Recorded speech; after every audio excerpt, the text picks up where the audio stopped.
Hormuz প্রণালীতে toll বেঁধে দিল Tehran, লাগবে চীনা মুদ্রা। টানা ৩৮ দিনের সংঘাত শেষে ১৫ দিনের সাময়িক যুদ্ধবিরতিতে সম্মত হয়েছে ইরান ও যুক্তরাষ্ট্র। এই ১৫ দিনের জন্য হরমুজ প্রণালী দিয়ে জাহাজ চলাচলের ওপর টোল নির্ধারণ করে দিয়েছে তেহরান। গুরুত্বপূর্ণ এই বাণিজ্য পথে যেসব জাহাজ পার হবে তাদেরকে আগে থেকে এই টোল পরিশোধ করতে বলেছে ইরানের ইসলামিক বিপ্লবী গার্ড।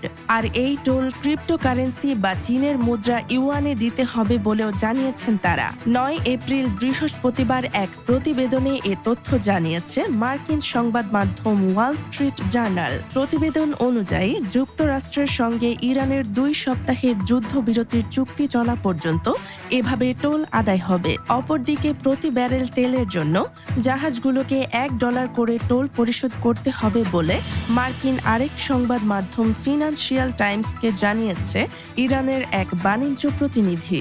আর যেসব জাহাজে কোনো পণ্য থাকবে না সেগুলোকে কোনো ফি দিতে হবে না। প্রতি ব্যারেল তেল থেকে $১ নেওয়ার অর্থ হলো সুপার ট্যাঙ্কার বা অনেক বিশাল জাহাজগুলোকে হরমুজ পার হতে হলে টোল বাবদ খরচ করতে হবে কয়েক মিলিয়ন ডলার। আর এই টোল দিতে হবে প্রণালীতে প্রবেশের আগেই এবং শুধুমাত্র বিটকয়েন ও চীনা ইউয়ানের টোল গ্রহণ করবে ইরান।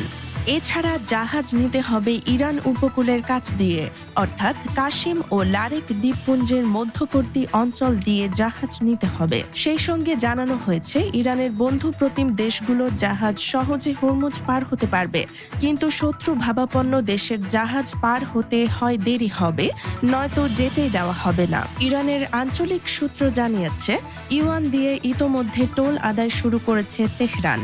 তবে এই ব্যবস্থা বেশ উদ্বেগের কারণ হয়ে দাঁড়িয়েছে উপসাগরীয় আরব দেশগুলোর জন্য। সমাজ ও দেশের এমন সব গুরুত্বপূর্ণ খবর পেতে দৈনিক খবরিকার সাথেই থাকুন।